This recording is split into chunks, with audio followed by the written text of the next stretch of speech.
they haven't done anything to this point that you should actually believe in them to be a conference finalist. Welcome to the Saturday Slam and Jam. I'm your host, Andrew Schlecht. Go to theathletic.com/NBA show and get The Athletic for $1 a month for 6 months. The All-Star break, it was here, now it's gone, and we're back into the NBA. Boy, it was a very, very interesting night of basketball. But Alex, tell me what happened in NBA this week.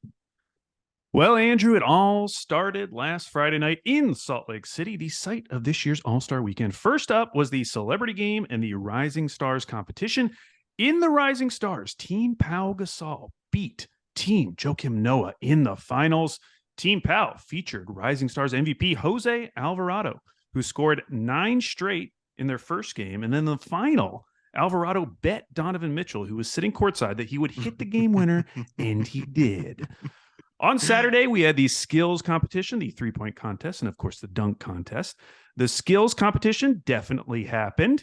In the three-point contest, Damian Lillard took home the trophy on his 3rd try in the event after beating 2 Pacers, Tyrese Halliburton and former winner Buddy Hield, in the final round.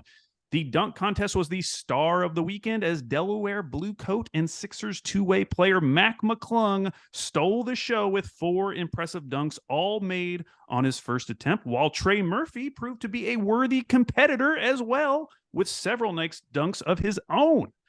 Now, after the high of Saturday night, the only thing left to do was play the actual game, which brings us to Sunday night. We're in the pregame draft. Giannis, as team captain, selected three-point contest winner Damian Lillard with his first pick, while LeBron took Anthony Edwards.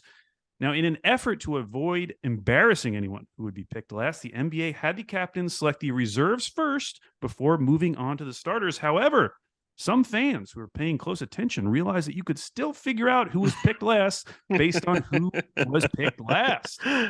In the end, it didn't really matter who picked who, because the game was a marathon of uncontested layups and threes, mercifully ending when Damian Lillard hit a game-winning 3 to reach the target score in the 4th quarter.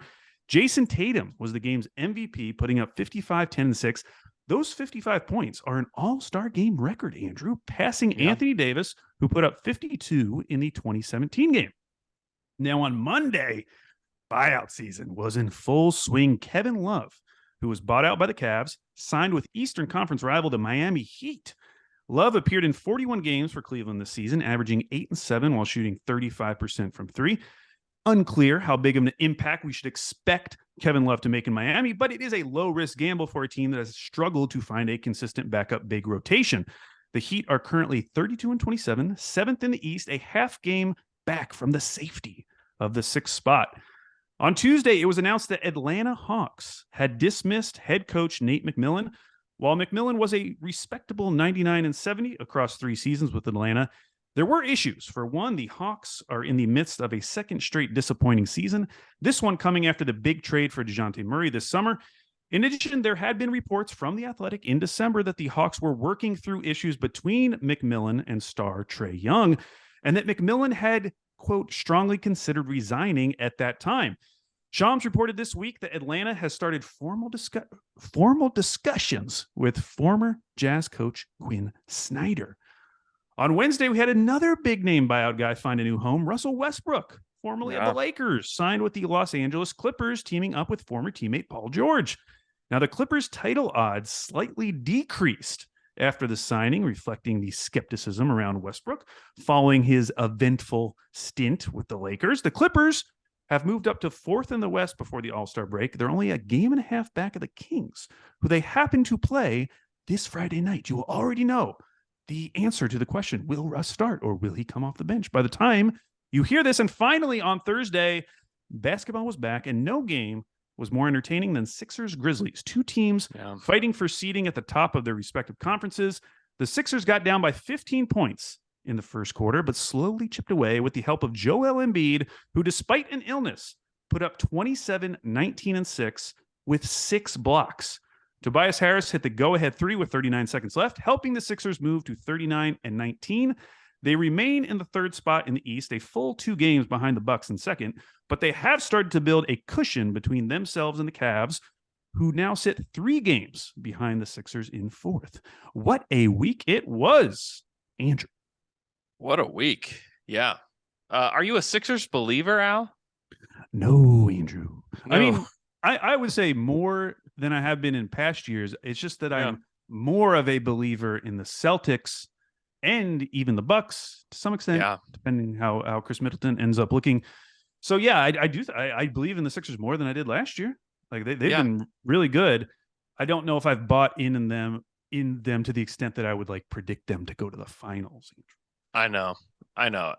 You at least hope that they can get to the conference finals because like there's just so many rumblings. There were rumblings in Salt Lake about just the undoing of the Sixers, like completely, like Embiid completely, and so that's just one to watch. And so Have you been paying attention? Like all the Harden to Houston stuff. Obviously, it came up around on Christmas Day because of Woj. right.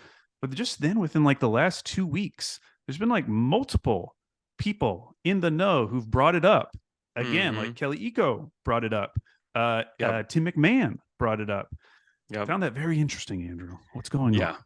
Yeah. There's a lot of that surfacing in conversation in Salt Lake as well. And so This is yeah, juicy. This is juicy. you just wonder. And like the Joel Embiid sweepstakes there'd be some juice behind that for sure. I know there'd be a lot of teams vying for that big man services. So talking about conference finalists, I wanted to take a look back and maybe try to figure out who are our conference finals contenders here. And what are the exceptions to this rule? So I actually went over this last year, but the average conference finalist is 4th in net rating. The average is 6th in offense and 8th in defense. So that's about where a conference finalist is with regards to offensive, defensive, and net rating. So let's look at the exceptions to this rule. So here are 6 teams that have had below average offenses and still made it to the conference finals. So the 2012 Celtics had the 24th ranked offense, but still had the 2nd ranked defense. That was the last year of the big 3, right? Correct. Yep. The 2013 Pacers were 19th in offense, but 1st in defense. Yes. The 2013 Grizzlies were 18th in offense, 2nd in defense. The 2014 Pacers were 21st in offense, but 1st in defense. There's a little trend here. The 2018 Celtics were 18th in offense, but 2nd in defense. And last year's Golden State Warriors were 17th in offense, but 2nd in defense going into the NBA playoffs. So you have to be elite defensively if you're going to have a below average offense. Yeah, in order to buy, like, for the offense just to not matter, is like you got to get stops. And also, like, having Steph Curry also helps quite a bit for nice a team like the Warriors last year. What about the below average defenses? Like, how many of these teams made the conference finals? The 2021 Hawks were 18th in defense, but they were 9th in offense. The 2020 Nuggets were 16th in defense, 5th in offense. The 2019 Blazers were 16th in defense, but 3rd in offense. The 2018 Cavaliers were 29th in defense and made the NBA finals, which is just absolutely wild. They were 5th in offense, but this is also just like they had LeBron. And right. Yeah, and those other ones are interesting as well because obviously the Nuggets one was in the bubble when they came back twice.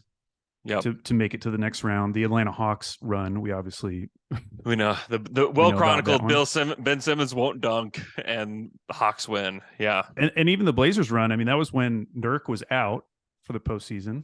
We of course thought, oh, this is going to be a layup against the Thunder. I know. You have the Dame shot, then they go on and they end up getting swept by Golden State, but they still made the conference finals that year. Yeah. Yeah. And then 2017 Cavs were 21st in defense. 2015 Cavs were 18th in defense. These are just like LeBron things happening. And so I just thought, let's take a look at who we think are the contenders and do they meet criteria for these exceptions if they do struggle in offense or defense. So Eastern Conference is pretty easy. There aren't that many teams that I would put in this bucket of can make the conference finals. So Celtics are fourth in defense, third in offense. Obviously, Easy. that's a pretty great resume right there. The 76ers, they're sixth in defense and eighth in offense. Like That's isn't that exactly the averages that you they gave they us? have the resume for a conference finalist. Mm, mm, mm, Yes. mm. So just throwing that out there. And then Cleveland is the only other. So there's only three teams that have a top 10 offense and a top 10 defense in the NBA. And the Cavs are the third team, first in defense, 10th in offense. And so then we look at Milwaukee. Milwaukee is 23rd in offense, but second in defense. So they kind of Ooh, match. They yeah, they kind of match those other teams. they match the exception to that. And they also have the superstar in Giannis. So it's not obviously it's not they're second in the East. It's like oh, it's not far fetched if they make the conference finals. Like of course, but we're just talking about like resume here. Like it's been done many times over that a team with a not great offense but a great defense can get to the conference finals. And then I just kind of believe in the Bucks. And then I think those four teams.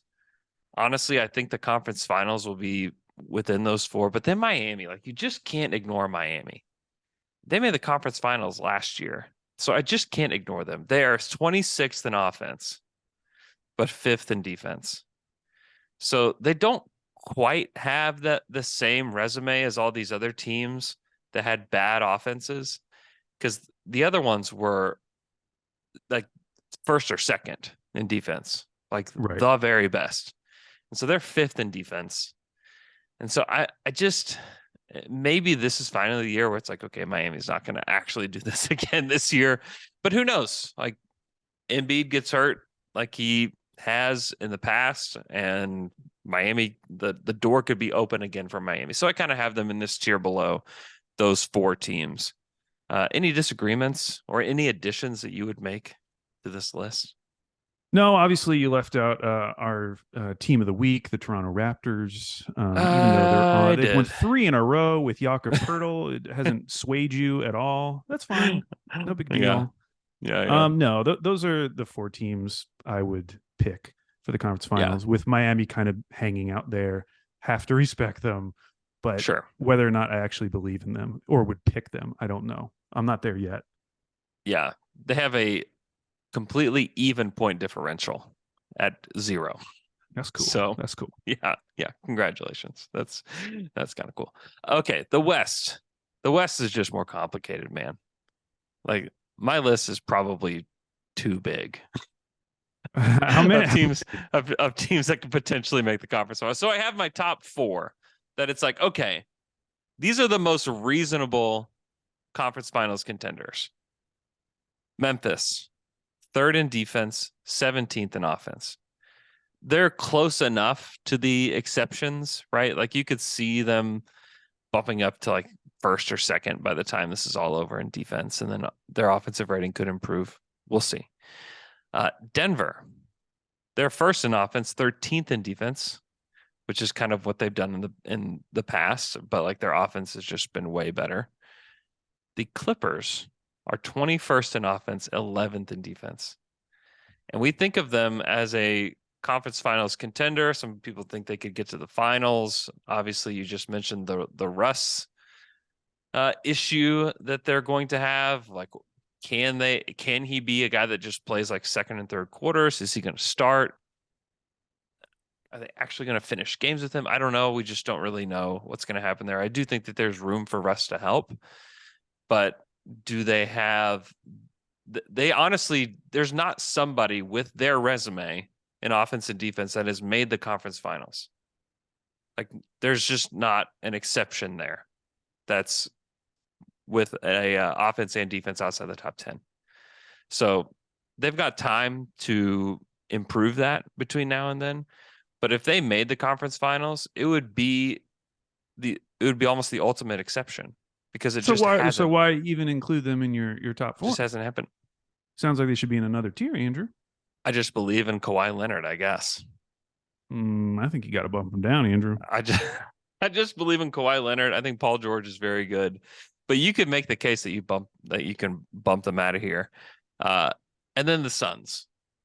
Now the Suns are They're 8th in defense, 18th in offense, but you're adding Kevin Durant. So like, what are we supposed to actually do with the numbers from beforehand? Like, I don't know, probably not much. But they're definitely a conference finals contender. Now, looking at these other teams, like the Warriors are the glaring one that it's like, okay, like are we really gonna pick against the Warriors again? And I would say that the people that aren't don't really take into account that like this was the second best defense in the NBA last year.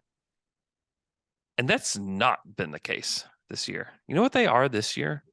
20th in defense. 20th in defense and 12th in offense. You just want to give them the benefit of the doubt. They just won the title.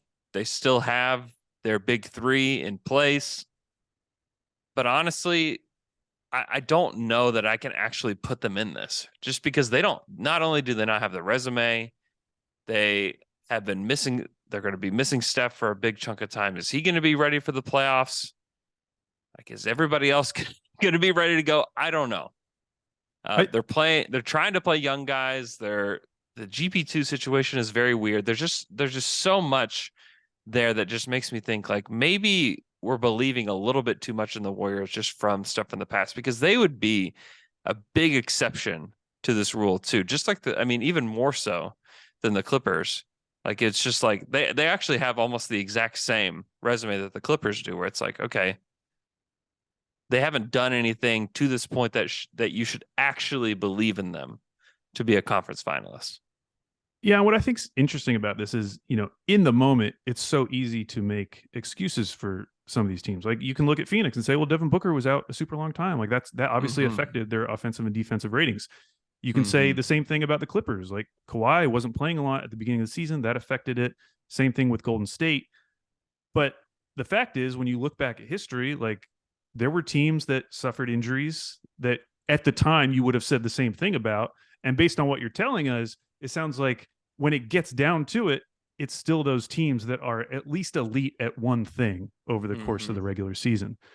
So based on history, it would seem maybe we should be more willing to rule some of these teams out, even if it's very easy to come up with good excuses for them. Yeah, I mean, there's over the last decade, like how many different injuries and things have happened to all these different teams. Like it's just not they can't just be the exception on because they've had like everybody's has injuries. Like every team deals with it, and so you look at them, and maybe some of these teams will be able to improve. Like Phoenix over this stretch run, Booker's back, KD comes back. Maybe everything just clicks, and by the end of the season, they have that kind of resume. Yeah. So it's probably too early to count anyone out. But yeah, I'm not counting. The Phoenix stuff. I'm leaving them in like my top 4 just because I believe that they have like that upward mobility, and even the Clippers to a degree have some upward mobility. Oh, big Russ believer. I'm just a big Kawhi Leonard and Paul George believer. Like I just think that those guys win basketball games, and so they could go up, and their resume could look a little bit better. Then you look at the Mavericks too. They're 23rd in defense, but 6th in offense. There have been teams that look like that, but most of them have LeBron on them, And so, like, is Luka enough? And he showed last year. I mean, no one was really thinking the Mavericks going to the conference finals at this time last year. And so, I mean, they were one of our turnaround team picks. They were. They did. Yeah, that was your turnaround team. And I don't know. I wonder a little bit about them. And then like you've got like these guys that are kind of lingering around like New Orleans. The Kings are 22nd in defense and 2nd in offense. Like there have been teams that have kind of looked like that also, but those are just more of a stretch for me. But I did think that like New Orleans and the Kings like worth mentioning just because they've both had great seasons so far. But I guess if I were to like really like tier this out, I would still say Memphis, Denver, Clippers, Suns as like my top 4. And then like everybody else could have a puncher's chance, but history says that those would be the kind of teams that would make the conference finals. And one thing that is unique that we've talked about before is that this season of the Western Conference just does not look like Western Conferences of seasons past.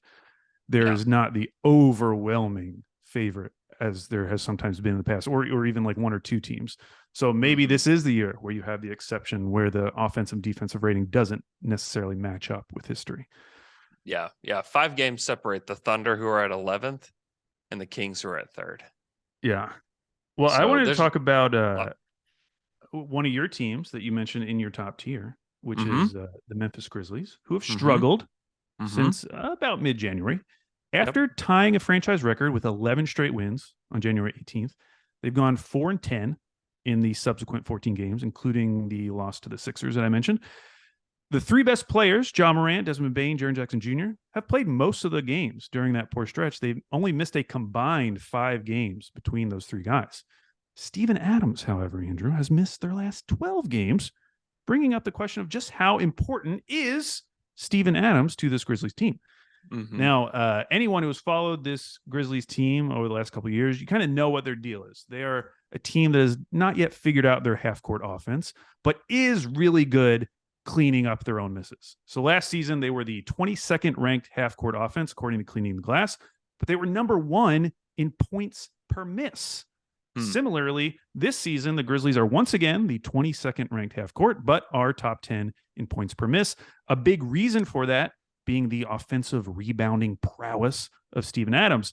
According to Cleaning the Glass, when Adams is on the court, the percentage of offensive rebounds the Grizzlies collect increases by 10.1%, which is in the 99th percentile of all players in the NBA. Wow. Pre-Adams injury, the Grizzlies were grabbing 13.4 offensive rebounds per game, which was number 1 in the league. Those extra possessions helped them take 93 field goal attempts per game, which was also number 1 in the league. Wow. Since he exited the lineup, however, their offensive rebounds have dropped to 10th overall in the league, and their field goal attempts per game have dropped to 12th. They're also, so they're getting less opportunities, and unfortunately, it's not like their half-court offense has taken some leap with Adams out. The half-court offense is still ranked 18th without Adams during this stretch. Yeah. And on defense, it's a similar story. Pre-Adams injury, the Grizzlies grabbed 35.5 defensive rebounds per game, 2nd in the league. In the last 12 games, they have fallen all the way to 24th in the league without Steven Adams. Ooh. Now, it's hard to say that Adams is the only reason for the Grizzlies' bad stretch. They did lose the last 2 games he played, which was at the start of this 4-10 run, but he clearly has an outsized impact on how the team wants to play and how they have succeeded these last couple seasons, which got me thinking about other guys in the league who might be similar to Steven Adams, which brings us to the Steven Adams All-Stars. Now, this is a very special group of folks. To make the team, the Steven Adams All-Star team, you have to meet 2 criteria. First, you cannot be an All-Star. You can't be a fringe All-Star. Your name can never be brought up when it comes to the All-Star. Okay? No one ever talks about you. You don't have a seat at the table. Yeah. Yes. No one's even mentioning you as like, we should also consider this guy. No, those guys are out. Okay. Second, if you miss extended time, your team gets significantly worse, or I think that your team would get significantly worse. Now, that could be because you are a great player, or it could be because the options behind you are not great. I was looking at the Grizzlies last season, as a matter of fact. They were 5-1 in games that Steven Adams missed last year. Now, part of that could be small sample, but they also had Kyle Anderson as another option off the bench, who, he doesn't play anything like Steven Adams, but he is a trusted vet off the bench in comparison to some of their bench options this season. So I'm going to name the Steven Adams All-Star starting lineup, Andrew. Steven Adams, obviously the captain of the team. He's on the squad. Of course. Team is named after him. So we need to pick 4 other players to join him in the starting lineup. And we're going to start with the backcourt. Our first starter in the Steven Adams All-Stars is from the Orlando Magic, Markelle Fultz. Oh, I like this already. Now, we've talked about the Fultz effect before, and it is happening again this season. When Fultz missed the beginning of this season with an injury, the Magic started off 5-16. Insert Fultz back into the lineup. The Magic have been 20-19 since, and that fits right into the narrative that has been building over these last couple of years. In fact, When Fultz has played for the Magic, their record with him in the lineup, and this is not just when he's starting, it's also off the bench, 65 and 72. Without him, they are 36 and 114. That's a 47% winning percentage versus a 24% winning percentage. And by the way, if you haven't looked lately, he is having an awesome season. Career highs in points, rebounds, assists, steals, and blocks per game, while also posting a career high 55% true shooting. J. Kyle Mann of The Ringer made a great video this past week about the Magic, and he brought up the idea that Fultz is clearly a superior player to Ben Simmons at this point, which is kind of wild to think about when looking at their career arcs. Wild. Fultz is absolutely what the Steven Adams All-Stars are all about, so he had to be a starter. Now, the other starter in the backcourt for the Steven Adams All-Stars is from the Chicago Bulls, Lonzo Ball. Now, this is a sad one, Andrew. Oh, boy. Because Lonzo was just ruled out for the rest of the season. Yeah, he still hasn't come back from the injury he suffered last season.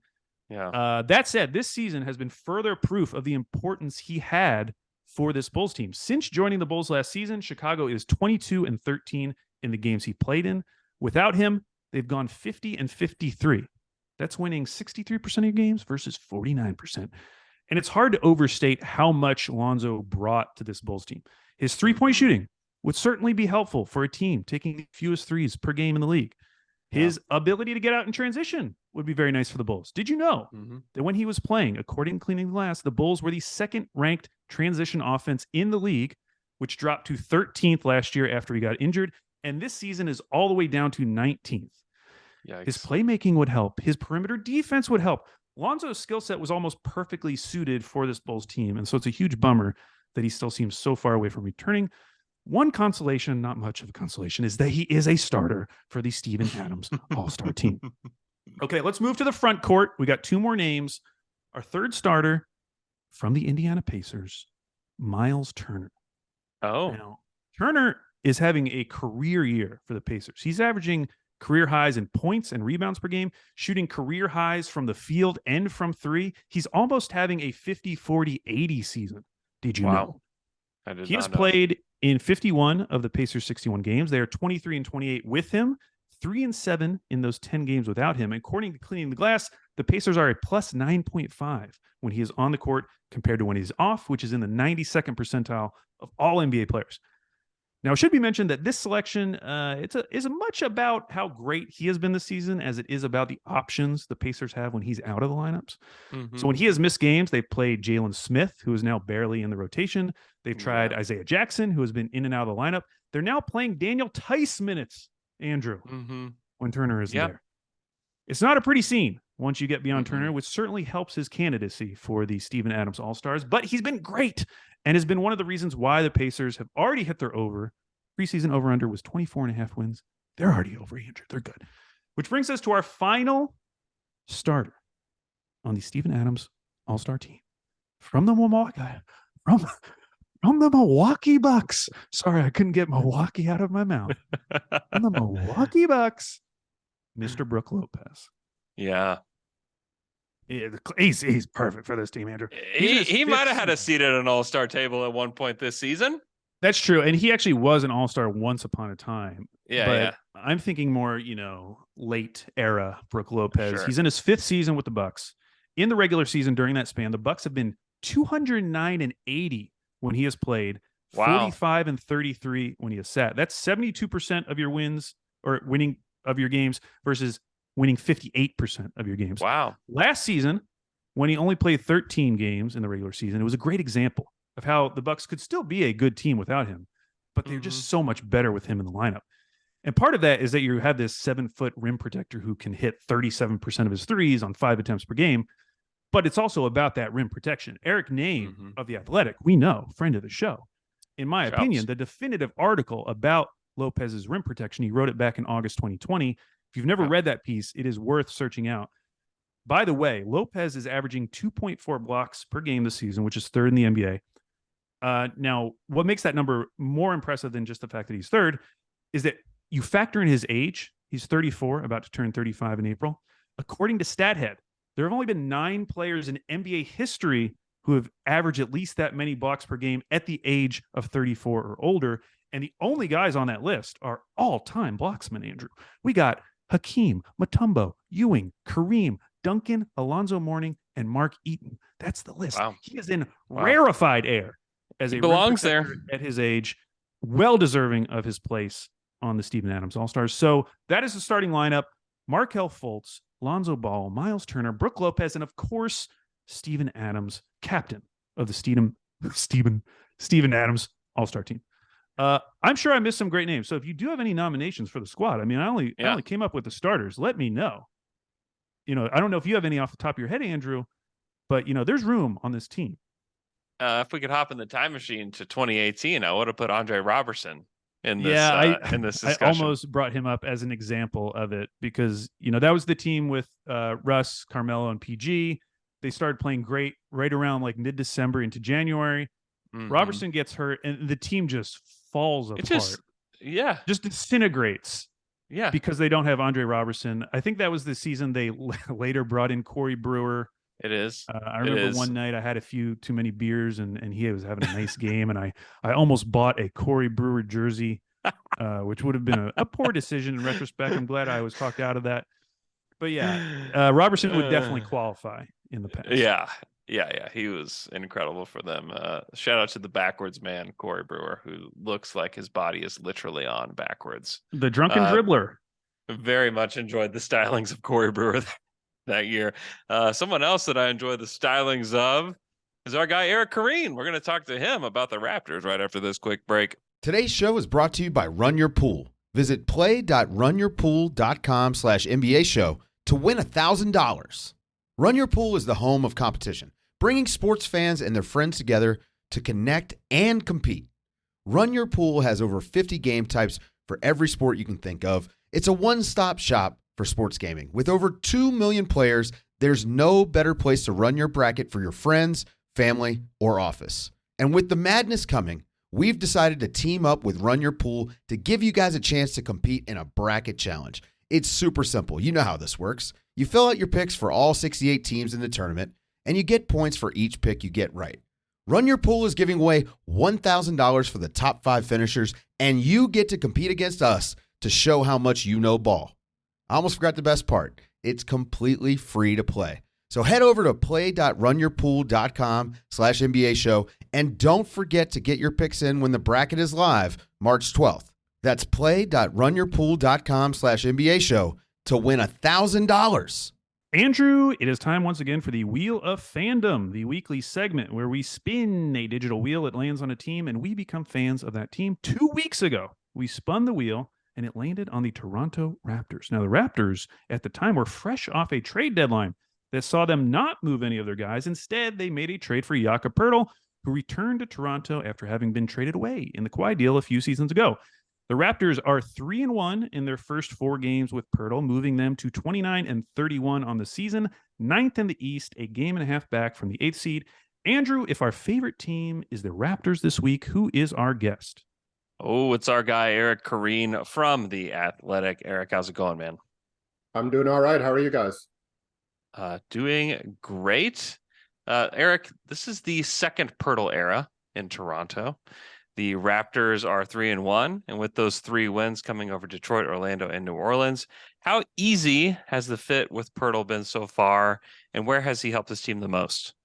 I don't think we were calling the first Poeltl era the Poeltl era, so that's the biggest difference, maybe. But yeah, and like, to be frank, they should be 4-0. The first game in which he only played 15 or 16 minutes and got 5 fouls, they absolutely blew in a game against Utah, who had just traded half of their rotation, basically, and they had control of that game all game, and then had another disheartening loss to put on the mountain of disheartening losses this year. But to answer your actual question, Poeltl has fit in beautifully for this team. All season long, it has been apparent how much a team full of capable, aggressive defenders and a coach who wants his perimeter defenders to be aggressive needed that backbone of a capable rim protector, or at least deterrent to some degree, so that if you do take a chance and it doesn't work out exactly as you wanted, there's somebody to decrease the chances of, somebody getting right to the rim. And, all you have to do is look at the on-off numbers. I don't know what they are after the latest game after the break, but they were quite staggering after the first 3 games on both ends. The bigger the sample gets, the smaller those numbers will get. But he had 30 in the last game before the break, and then had 21 and 18, and more offensive rebounds than the entire Pelicans team. And the Pelicans don't lack for size, even without Zion Williamson. So that's and without Fred VanVleet in that game, he had 4 straight baskets, 3 of which were just putbacks. So the Raptors offense was looking like the half-court Raptors offense sometimes looks, and he helped them get over the finish line. So in short, he's been, you can question the merits of the trade, the question of giving up a first-round pick for this team, and I'm sure we'll get into that, but the fit has been excellent. So you wrote an article about the 5 questions that are going to decide this Raptors season. And one of those questions was, what changes does Nick Nurse make in the season's final quarter? One change was Jeff Doughton playing almost 20 minutes and ahead of Malachi Flynn in the first game after the All-Star break. Have you noticed any other changes he's trying out, either with the rotation or schematically? Well, it's sort of hard to say because, the game against New Orleans, it was supposed to be OG Anunoby had missed the previous 9 games with a sprained wrist, and Thaddeus Young had been out, and Gary Trent had been out. And finally, this was supposed to be with Pirtle, like the fullest, the healthiest the Raptors were going to be. And then VanVleet doesn't play against the Pelicans because of personal reasons. And that moves keeps Gary Trent, I should say, in the starting lineup, and maybe necessitates Jeff Doughton playing. We don't know if Jeff Doughton would have gotten his 18, 19 minutes if VanVleet does play in that game, because he was the only true quote unquote guard other than Trent to play in that game. But other than that, there weren't many changes. Nick Nurse flirted with the idea of maybe using some more traditional drop back coverage with Pirtle out there. And I'm guessing we'll see a bit of that, but there wasn't a ton of that on display against the Pelicans. I think as the team, as they go deeper into the last 22 games it is now, we'll see a bit more of that. But with the way the defense has been performing with Pirtle out there, it really does cater to a more aggressive defensive style. And because, that's where the likes of OG Anunoby and Scotty Barnes and Pascal Siakam sitting on the weak side, maybe playing a bit of a free safety role, that's where they can really make a difference, is if they are taking some risks and getting those fast breaks in order, in part, obviously to get the ball, but also to avoid playing in half court, right, offensively, which is part of the reason they play so aggressively defensively. So Scotty Barnes' sophomore season has been a league-wide conversation all year. While his early season struggles led to some pretty wild takes in 2023, he's been a lot better. Turns out he's not a terrible player. What have been some of the factors contributing to his most recent play over the last 2 months? Yeah, so if you look at his numbers since the start of January, basically, he's been a 17, 7, and 5 guy.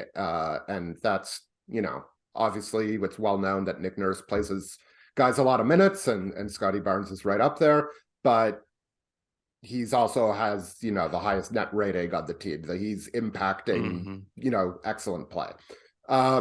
It sort of started weirdly, and he won't be in this position much anymore, but it started when he was kind of the de facto center in the offense, and he was used more as a ball screener.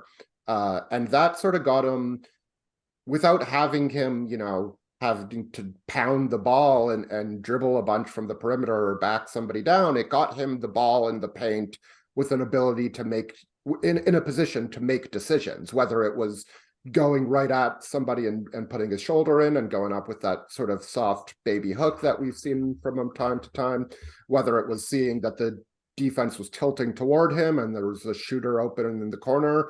And while it's scanned right away as sort of passiveness at the beginning, because he was sort of overpassing and not even looking to, put his shoulder into bigger players like Miles Turner or Brook Lopez, those types of centers when he's guarding him. He sort of, each game, it sort of seemed like he figured out the matchup and how to become more effective from that area. And I think that's just sort of got him back in the mode of finding a way into the paint, even if it's not to shoot as much. Like, you look at his usage numbers, they're actually slightly down from where they were at the start of the season. Nothing, it's basically a wash, but it's not like he's all of a sudden being way more aggressive and taking more shots, but it's, where he's getting to, what he's trying to do when he gets to the ball. And that's what's going to be interesting as we see it going forward, is obviously there will be fewer opportunities for him to be a screener. Like,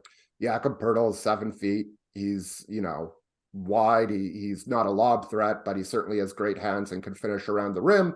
Like, there just aren't going to be as many opportunities for him. And with him, Siakam, and Poeltl on the floor, you would assume, to start games. Again, we'll see once Fred VanVleet comes back, but I would assume that Gary Trent Jr. would move to the bench when that happens. He's going to have to find those opportunities, and not necessarily as a shooter, as a screener, but more in, semi-transition off a rebound and trying to take advantage of mismatches when the defense is maybe back but hasn't manned up perfectly, or he's going to have to take a few more corner threes than he's used to. Jonas Valanciunas had a sequence last night where he was basically 6-8 feet off of Barnes, and it was one of those, you're going to let me take it? You're going to let me take it? Should I take it? Okay, I'll take it. Like, sort of sequences. And he hit the three. But a lot of those are going to have to come in rhythm, and he's going to have to, prove that he's not afraid to take those shots. And, I think one of Scotty Barnes' faults, and something to the Raptors' credits, they've tried to coach out of him since he got to Toronto, is like, this is a guy who really loves passing and finding his teammates. It's probably the thing he loves doing the most. You could see it by the way he plays and the way he shows joy and when he shows joy. And that's fine, but you just have to get to a place where he's a bit more decisive, as opposed to, getting the ball and navigating. Because between him and Siakam and sometimes VanVleet, there's just a lot of like getting the ball, either waiting for a screen or looking and waiting to see how the defense is tilting toward him or tilting towards some shooters. And it's an imperfect fit, but that has to be part of what these last 22 games are about, is him seeing where the mismatches are a bit more quickly without him operating off of that sort of short roll. What can you tell us about personality wise, how he's fitting in with this Raptors group?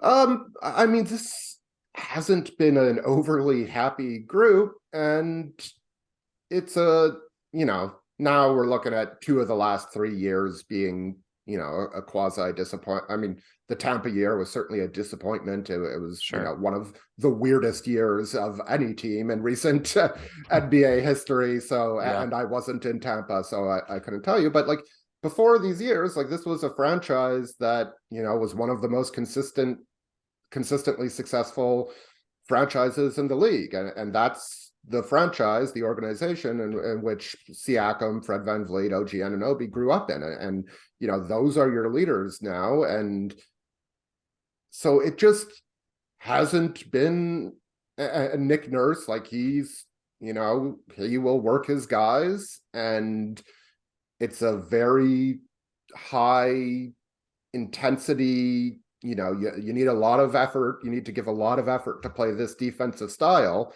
And when you're not getting the results, especially defensively, that was supposed to be this team's calling card.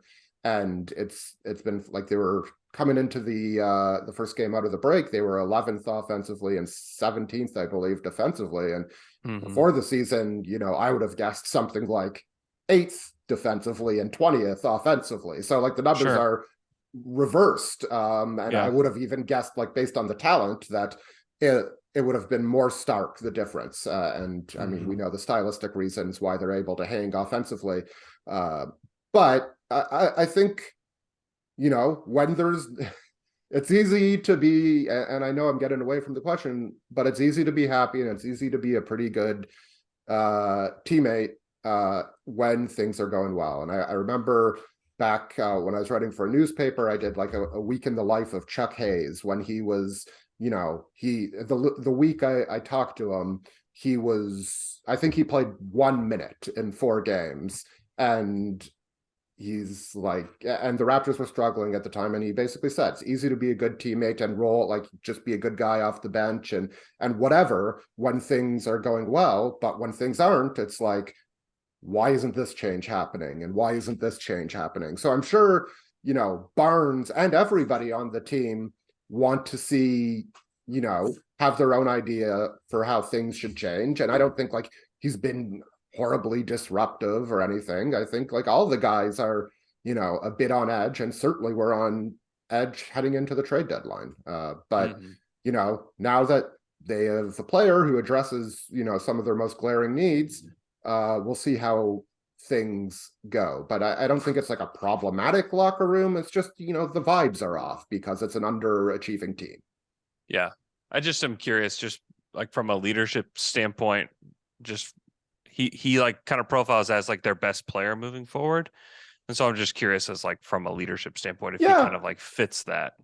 I mean, it's awkward because like you have a 2-time All-NBA player in Pascal Siakam, Right. You have an all-star and one of like the great, the most lauded leaders in the game, and Fred VanVleet, like a 21-year-old isn't going to come in here unless he's like the best player on the floor by a wide margin and just take over the locker room. And so that's, it's been tricky at times. I think like there have been some discussions with the coaching staff and the front office. I don't think it's like any wild, egregious behavior and like really guys not getting along to like the nth degree or anything like that. But he is, he's used to being a big personality in a locker room, and that's the awkward, the plus side of him coming to a team with the Raptors and as many good players, frontline players as the Raptors have, is like, you don't have to do everything all at once. You don't have to be in the position Cade Cunningham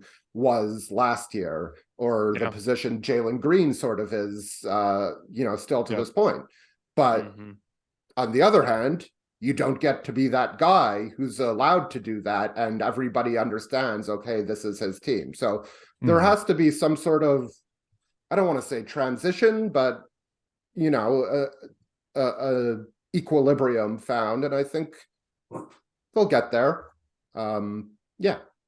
Today's show is brought to you by our friends at First Leaf. Visit firstleaf.com/NBA show to get your first 6 bottles for $39.95 plus free shipping. Imagine this scene. You're at the crowded supermarket, cruising the wine aisle, feeling lost, intimidated, or maybe you're just tired of always buying the same stuff. You want to explore, but you don't know where to start. You need to try First Leaf. Here's why. As America's most personalized wine company, First Leaf takes the guesswork out of wine selection. It's super easy. You just take their short taste quiz and you rate the first few wines that they send you. Then First Leaf is going to use your responses to curate a customized selection of delicious, award-winning wines based on your personal preferences with 96% accuracy. Sign up today and you'll get your first 6 bottles for $39.95 plus free shipping. Go to tryfirstleaf.com/NBA show. That's tryfirstleaf.com/NBA show to get your first 6 bottles for $39.95 plus free shipping. Try firstleaf.com/NBA show. So, Eric, after all the rumors at the deadline, the Raptors ended up being buyers, supporting the idea that Masai still believes in this current core to some extent. But with several free agents this summer, players up for extensions, do you feel like you have a good sense of what this team's long-term plan is? Like, would nothing shock you this summer, or are you feeling pretty confident that Toronto is going to commit to a few of these guys long-term? I mean, the only thing that would shock me is a total teardown, because you don't trade a first-round pick for like a solid starting center and then just trade everybody except for Scotty Barnes. Like that just wouldn't makes sense. I mean, it's not like teams haven't shifted on a dime before, but it's usually teams who have some sort of change in ownership or front office, and spoiler alert, that's not happening. So I guess that is something that would shock me is if Masai just decided to leave. But I don't. That's not a rumor. Don't aggregate it. It's everything's fine. But other than that, I wouldn't be surprised by anybody, whether it's Siakam, whether it's Anunoby, whether it's Van Vliet and Trent along with Pirtle are the three unrestricted free agents. Van Vliet and Trent if they opt out of their current of their player options for next year, which they likely will. And that's where the trade is really interesting, because I've done the math. You can't sign all three of those guys to what we would think their market would be, like Pirtle maybe $18 million a year, Trent maybe 20, 22, Fred 25, something like that. Like, you can't do that and stay under the luxury tax, like the projected luxury tax, I should say. So it's going to cost them something. Now, are they able to move a guy like Chris Boucher to a team with cap space and keep all of those guys? Maybe. Do they find a way to trade OG Anunoby in like a deal that's completed after the draft, like once the new NBA season has started and he's essentially traded into cap space for a young player and picks where you're not bringing back equal salary? Maybe. But they are obvious, and obviously one of Van Vliet or Trent or Pirtle, although I think Pirtle's probably the least likely at this stage, given what they've given up for him. Obviously, they're going to make and given what, small sample size again, but what his impact has been, I don't think he's really in danger of going anywhere. But Van Vliet and Trent could walk. Like, they're unrestricted free agents. The Raptors don't have matching rights or anything. So, of all those options, I don't know which one seems most likely, but that's why them sort of acting as a buyer was really surprising. It wasn't so much that Masai Ujiri still has faith in his guys. Like, he likes the guys he's drafted. He likes the guys that the Raptors have developed. It just surprised me that the front office would put themselves in this obvious financial bind in the offseason where you go from maybe being one of the teams with the most leverage at the trade deadline in terms of you have, I think the Kevin Durant and Kyrie Irving things did legitimately change things. Not to say that the Raptors received worse offers because of it, but there were players who jumped the queue to being like the most in demand. Whereas before, like OG Anunoby probably would have been the top player teams were trying to acquire. And obviously, aside, who was maybe acquirable, let's say. And so that changed things. But at the trade deadline, they undeniably, as a potential seller in a wide open year where there aren't many teams that are flat out giving up, they were obviously in a good leverage position. And it's just hard to imagine them getting themselves back there this summer. Not to say trade offers won't be there necessarily, but it's just from a financial perspective, they can't, undo that. And so they will be in a tighter spot when it comes to making the salaries work, because I think Masai Ujiri has a lot of power, but a reason he has so much power is because he knows not to go into the luxury tax for a 500 team. It'll be interesting. There won't be a shortage of speculation. There's already some around, which teams are lining up for Fred Van Vliet. And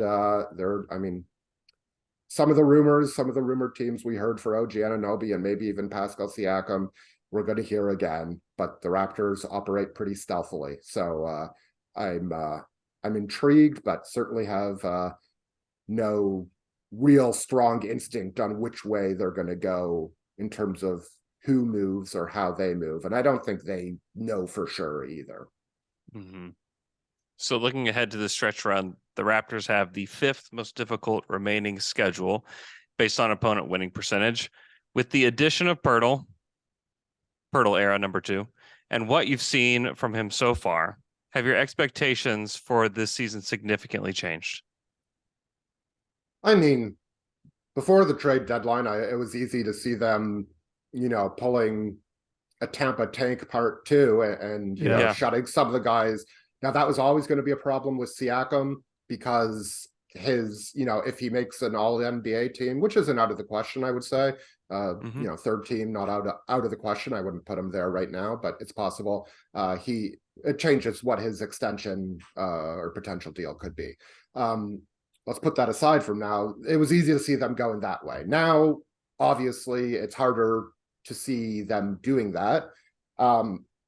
They do have a tough schedule, but their last 3 games are Boston, Milwaukee, which could either be huge games for those teams or could be relatively meaningless games for those teams. So the strength of schedule thing is, I don't think all that, telling from that perspective. Sure. If I had to pick, I'd say they'll end up 8th or 9th and be in the play-in just because it's hard to make up 4.5 games on over 500 teams and 20 games. But so do they have a 17-6 run in them to like creep up to 7th or maybe even 6th? It's sort of, I'm going to have to see them beat some, better quality opposition that I've seen them beat during this little run. But with Pirtle, the floor should become a lot higher because like they were playing some truly horrendous defense at various points this season. And it was just never reliable. Like any given half, they could go out and give up 70 points and it wouldn't be surprising. And Pirtle just brings the floor up, that if they're giving up 125 or 130 in a night, something has gone terribly wrong. Whereas before it's just, this roster is limited in certain ways. So I expect them to be more competent. I just don't think there's enough time for that competence to, get them. If it could get them to 6th, it will be just barely. And frankly, I don't think that's terribly realistic. Well, Eric, thank you so much for answering our questions about the Raptors. It is now time to play Andrew versus the Beat, our weekly trivia show where Andrew goes head-to-head with an NBA beat writer. This week, Eric Corrine, Raptors beat writer at The Athletic. Now, Eric, how this works, I've come up with 8 trivia questions about the Raptors. Some are easy, some are hard. You're going to give me a number between 1 and 8. It will correspond to a question. If you get it right, you'll get at least 2 points. If you get it wrong, Andrew will have a chance to steal for 1. And we're going to go back and forth until all the questions have been asked and answered. So all I need from you to start off with is a number between 1 and 8. Oh, I'm going to be exposed now. Let's go with 5. Question number 5. According to Cleaning the Glass, who on the Raptors has the best on-off number at plus 11.3? Is there a minutes limit here? There's not. Christian Coloco. Eric, that is absolutely correct for 2 points. Christian Coloco plus. Was Pirtle in there? You know what? I don't know why he wasn't in there because when I was looking at the league, I think it should be Pirtle. But, yeah, he was at the very top. I don't know why I didn't see him because I sorted. But yeah, is he at the very bottom? Like they don't allow him to like factor in yet because he hasn't played enough minutes. That might be it. Because he's like a plus 20 something bizarre. I should get extra points now that I've answered the question correctly in 2 different ways. Extra points, Andrew. What do you think about that? Would you like to give him an extra point? No way, Jose. Okay. Andrew, board is yours. Number 1. Question number 1. Pascal Siakam is currently averaging over 25 points per game. How many other Raptors have averaged at least 25 per game in a season in franchise history? You don't have to tell me who the players are. Just have to give me the number of players in Raptors franchise history who've had at least one season averaging 25 per game. Okay. And you can talk it out if you want. It doesn't really matter because you don't have to name the names to get it right. You just have to give me a number. And we're not including Pascal. You said That- 5. That's We're high. not including Pascal. We're not including Pascal. There's other Okay, Raptors. 4. You like to go with 4. Well, both of those answers incorrect. Andrew, Eric, you have a chance to steal for 1 point. Oh, no. All right, let's try to show off here. I don't know that Wow. I'll get it. Ooh. Vince Oh, no. definitely did. Yeah. I believe Kawhi did in his one season. So the Mhm. question becomes, did DeMar or Bosch? DeMar say didn't? I'll say 3. 3 is correct. And those were the 3 names. Chris Bosh never did it. What Chris surprised Bosh me was never did it. DeRozan only did it once in all those years. He was very Really? close. I mean, he averaged like Bosh 23 never couple times. did it. Yeah, in fact, Wow. VC did it twice. Kawhi did it once. DeRozan did it once. Pascal could potentially be the 4th to do it once. Wow. That's Okay. surprising.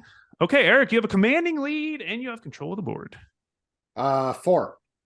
Question number 4. Ooh, this is a fun one. What is Thaddeus Young's career high in a single game? Now, before you answer, you can choose who answers first. So you can make Andrew answer first and then go higher or lower. But if he gets it exactly correct, he is going to get a bonus point. Or you could guess first and then Andrew will go higher or lower. Career high for Thaddeus Young. I did know this at some point because I did a Q&A. Maybe I shouldn't be saying this. Maybe I should be playing dumb. I have no idea. Oh no. I'll guess first, Okay. and I will say 30. 30 points is the benchmark, Andrew. Would you like to go higher or lower? Higher.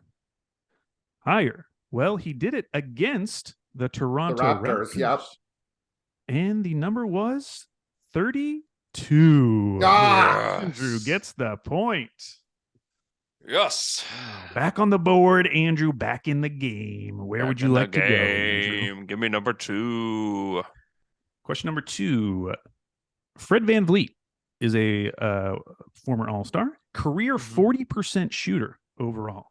Who was the last NBA player before Fred to be a career 40% shooter and also make at least one All-Star team? Career 40%. Career 40%. Oh my word. So they had to be a career 40% and make an All-Star game, and they were the most recent to do it. Gotta be a chucker, some kind of chucker. Some kind of chucker. Are you calling Fred VanVleet a chucker? Because yeah, large Andrew, portions of Raptors Twitter will agree with you. I definitely am. Oh man, that's a really tough question, Al. I don't think it is. I think it's actually pretty easy, actually, because I'm looking at the answer and I'm like, I was gonna say, I get that. That makes sense to me. Oh shoot. I can't think of who would be I would guess that this is probably like a 1 or 2 time All-Star. Probably. No hints. Okay. Any guesses, Andrew? Gosh. You can just throw out a name. All I can see is Nick Young's face, and I know he never made an All-Star team, but like that's the only face that I see whenever please guess Nick Young. I'm not gonna guess Nick Young. Okay. What about Stephon Marbury? Stephon Marbury. Pretty good guess, but it's wrong. Eric, you have a chance to steal for 1 point. I have no strong feeling on this. I agree with Andrew that it's probably a 1 or 2 time All-Star. But I can't think of any great examples, so I'm going to guess Allen Iverson. Well, not only were they not a 1-time All-Star, they are a Hall of Famer, 10-time All-Star, 5-assist champion, 2011 NBA champion. It is Jason Kidd. Oh yeah, that makes sense. See, I told you it made sense. He only took 3s at the end of his career. Yeah. Just a bad shooter. Yeah. Just a bad, not really not a chucker. Not a chucker. Okay, just Eric, you have shooter. control of the board. You're up by 2. Give me 3. Question number 3. There are currently 5 Raptors averaging at least 15 points per game, which is the 4th season in a row that Toronto has accomplished that feat. The first year they did it, was the 2019-20 season. Who were the 5 Raptors to average 15 points per game in the 2019-20 season? Oh my word. Siakam, Okay, that's one. Van Vliet, Okay. That's 2, Lowry, 3.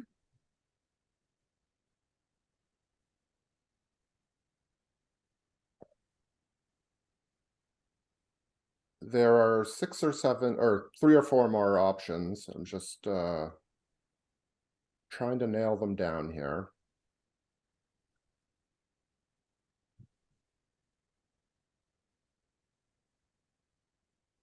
I will say Norm Powell and Serge Ibaka. That was a clean sweep for Eric. He got both 2 Wow. points. Both 2 Wow. points. He got both points.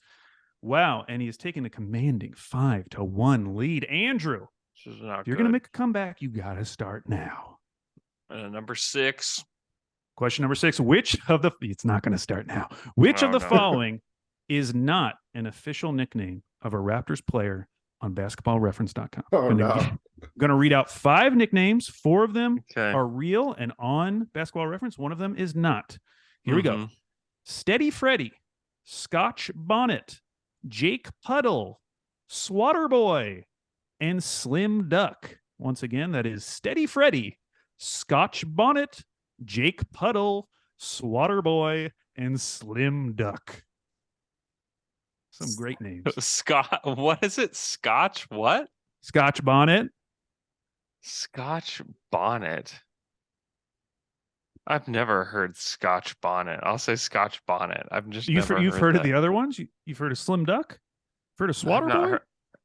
heard- I just can't. I mean, I've heard those words before in my life. I've just never heard Scotch bonnet before. Andrew, that is absolutely correct. Scotch Bonnet is a nickname for Scotty Barnes that has been thrown out there. Apparently, the Scotch Bonnet is a type of pepper, hot pepper. Yeah. But it's it not- has not not a- made its way to Basketball Reference yet. The last two were Chris Boucher. Yes, and Jake Puddle, great Oh. name for Jakob Poeltl. I have heard Yeah. Jake Puddle before. No, that was from Game of Zones. Yes. I believe it was a reference from Game of Zones involving the inflatable raptor and Kawhi. So that was the first era, the first Poeltl era. Yeah, because Masai gives up Poeltl very willingly to the I forget the storyline now, but what was the first one? What was the first one? First one was Steady Freddy, Steady Yeah. Freddy. which is a really Which I find, as we were talking about under 40% career shooters, Yeah. and yet Herbie Kuhn, the Raptors public address announcer, insists on calling him Steady Freddy. Now there are other ways to be. I'm a Fred VanVleet fan. There are other ways to be steady.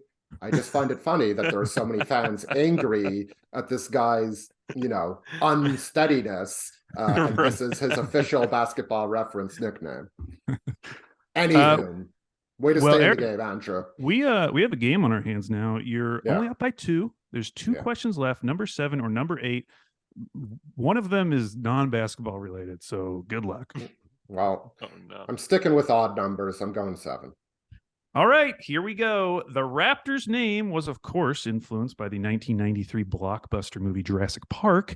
So let's test your trivia knowledge about this popular movie. In the movie, dinosaur DNA is created by extracting ancient DNA from mosquitoes and using DNA from this animal to fill in the missing genomes. What is the common animal whose DNA is used to create dino DNA?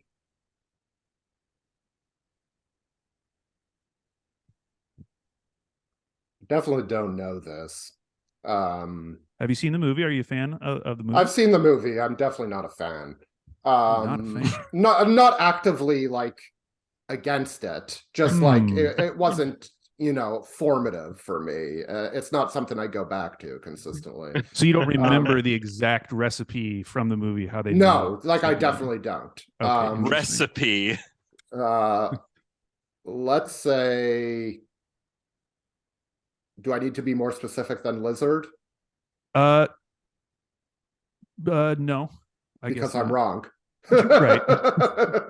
Okay. I can't get a second guess after that. I will play fair. Okay. Yeah. Andrew, you have a chance to steal for 1 point. Do you remember? Was it formative for you growing up? Was it a frog? Oh, Andrew, it was a frog. Wow. Frog DNA. Okay, that brings us to our final question. This is going to decide the winner. Okay. And this is very exciting. This is a great question to end on. Okay. J.E. Skeets and Tass Mellis of No Dunks began their NBA podcasting careers with the Basketball Jones, which debuted during the 05-06 NBA season. There were 17 players who played for the Raptors that season, and we're going to name them all. So how this works, Andrew's going to give me a name, any Raptor who played for the 05-06 Raptors, and then Eric will give me a name. We'll go back and forth until one of you stumbles, and because of how it's set up, whoever wins this question will win the week. Chris Bosh. Chris Bosh is correct to Eric. Morris Peterson. That is correct. Back to Andrew. Is it already getting tough, Andrew, or you got some names? I've got some names. I think Joey Graham was on this team still. Joey Graham was on this team. Back Oklahoma State alumni. Go Pokes. Charlie Villanueva. That is correct. Back to Andrew. Was Jose Calderon on this team? Jose Calderon was on this team. Back to Eric. Look at you guys. You know so much about the 05-06 Raptors. This was my NBA prime. This is like fully locked into NBA Live 06 just every single day after school. Jalen Rose. Jalen Rose was on the team. Back to Andrew. I think Matt Bonner was on this team. Wow, Andrew. Very impressive. He was on the team. Back to Eric. You guys have named 7 of the 17 already. And we are definitely in the deep cuts section at this point. See, I have one that I'm trying to save, but you're trying to save it. I think I have to use it now. Okay, who is it? Rafael Araujo. That is correct. Oh, gosh. Andrew, you have one more Raptor in you. I can't remember if he was on this team or not, but was Mike James on this Raptors team? That was Andrew, the year before. One of your most impressive answers ever. Mike James was on the Raptors. You have sent it back to Eric. He has already I was used nervous. I couldn't remember what era, what I knew he was on a Raptors team around that time, but I couldn't remember if it was that. So there are 8 names left. I of course listed them by how much they played. These are the bottom 8 names. So oh god, some of these guys only played a couple games, but there's still some names sort of that you might remember. Yeah. This could be for the win, Eric. No, I got to stay alive here. There's no way if Andrew knows another name after this, he is cheating. There's no way he would know another. I definitely don't have one left in the cannon. This is bad. There were some bad centers on that team, and okay, narrowing it down. Yeah. But the one I can really think of was from the year before, and I don't think he had a second year. How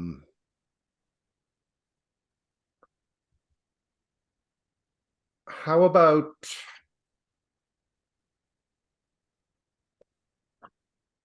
Uroš Šlokar? Excuse me? Uroš Šlokar. I have never heard that name. Uroš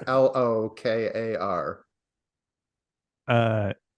Uroš Šlokar was not on the 05-06 Raptors, which means Andrew comes from behind, wins the week 6-5. The other names.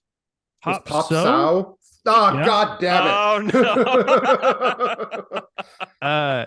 Derek Martin Eric Derek Williams, Martin. Lauren Woods, Eric Williams. Andre Barrett, Aaron Williams, Antonio Davis, and Alvin Williams. A lot of Williams. There were three Aaron Williams. Williams. left. Alvin. See, I thought of the Vince trade, but I honestly didn't know if the Williams, they're not brothers, but for Raptors fans, the Williams brothers, Aaron and Eric, had stuck around that long. Yeah, did they survive? Yeah. But they had. Anyway. They are That's at the very bottom of dispiriting. the list, so they probably played a handful of games. Oh, man. Damn. Wow, that was a thrilling conclusion to Andrew versus the Beat. Well, congratulations. I picked wrong. I should have picked 8, and then I would have won. Probably. Definitely would have. Eric, thanks so much for coming on the show. Go read everything Eric writes on The Athletic. Thanks so much for coming on, man. All right. Have a good weekend, guys. This podcast is brought to you by Philo. There's nothing better than unwinding and watching a little TV. But you know what's not relaxing is just trying to figure out what to watch or paying a crazy cable bill every month. That's why I decided to cut the cord. I love TV now because I use Philo as my solution. Philo is live and on-demand TV for just $25 a month. Philo has VH1, BET, AMC, A&E, plus more than 60 other channels like Comedy Central, Nickelodeon, Paramount, Discovery. You never miss a minute of shows that you enjoy watching. I always enjoy watching the Food Network is really fun. My wife and even my kids like to sit down and watch the Food Network. Has some great shows there. My wife likes to unwind and watch a little Lifetime. You know what? Philo's got it. Even MTV right here on Philo. There's no contracts, no commitments, no hassles. Just a better way to watch TV. If you got little kids, you can watch Nickelodeon, catch the latest episode of Paw Patrol right there on Philo. Philo has no contracts, no commitments, no hassles, just a better way to watch TV. Philo has an unlimited DVR for 1 year. Save all your favorite shows, and you can watch them whenever you want. Philo also allows for multiple profiles and multiple streams, so everybody in your house can be happy, save your own shows simultaneously on 3 different streams, so you don't have to fight over what's being saved or what's being watched. It's so easy to use and really easy to sign up. You can watch from your laptop, from your phone, Fire TV, Roku, Apple TV, Samsung, Android TV, you name it. With Philo, you can start watching in seconds for less money, with less hassle, and channel comfort. Sign up today at philo.tv. That's philo.tv. And use the promo code NBA Show to get 50% off your first month. All right, Andrew, that was Raptors week. Raptors weeks, Andrew. 2 weeks. We had lots of weeks. Raptors week. Okay, so we have, let me see here on our board. We have our wheel. We have 16 names left. Okay. There's some scary names here. San Antonio. We got Spurs. We got Detroit. We got Charlotte still on the board. Oh, Oh boy. Oh boy. Yeah, I'd like to hold off on them until the draft if the wheel is listening. Yeah. But let's go ahead and get to spin draft the time. wheel. See who we get. This week's Wheel of Fandom team will be. Oh, the Atlanta Hawks. Finally, bringing in a new coach. What a nice surprise. This is Exciting. where some people will think that the wheel is fixed. That's because true, but there's this is going to be on YouTube, so people can just look at it. yeah. Hey, speaking of, subscribe to our YouTube channel, The Athletic NBA Show. There's lots of good content up there. We made a ton of videos while we were in Salt Lake, so go check those out. Hey, if you leave us a 5-star review on Apple Podcasts, we'll read it right here on the show, just like this one from Fritz Rapapak in the United States. Your favorite podcaster's favorite podcast. 5 stars. Shouts to friends, DeFore, Black Trey, and Harper that brought me into the world of The Athletic. Every show on this feed is unique, which makes it the best, especially if you always listen to basketball pods that want more in-depth discussion and analysis. Buds is easily the most fun ensemble. Tampering is for the pros. Hoops Adjacent is basketball humanities class. Nerder makes you sound smart, and Slam and Jam is the most fun. I had a review so I reviewed it. Thanks so much for that review. Also, this one comes from Dubs fan, says good variety of content, 5 stars, good variety of content. Thank you so much for the 5-star review. This next one comes from Najee Boy in the US of A. Consistent, only podcast to drop 7 days a week. Ads aren't annoying. They don't ramble off on non-sports stuff for very long. Funny. Thanks so much for that review as well. Leave us a 5-star review and we'll read it right here on the show. Hope you guys have an awesome weekend and we will talk to you guys again next week.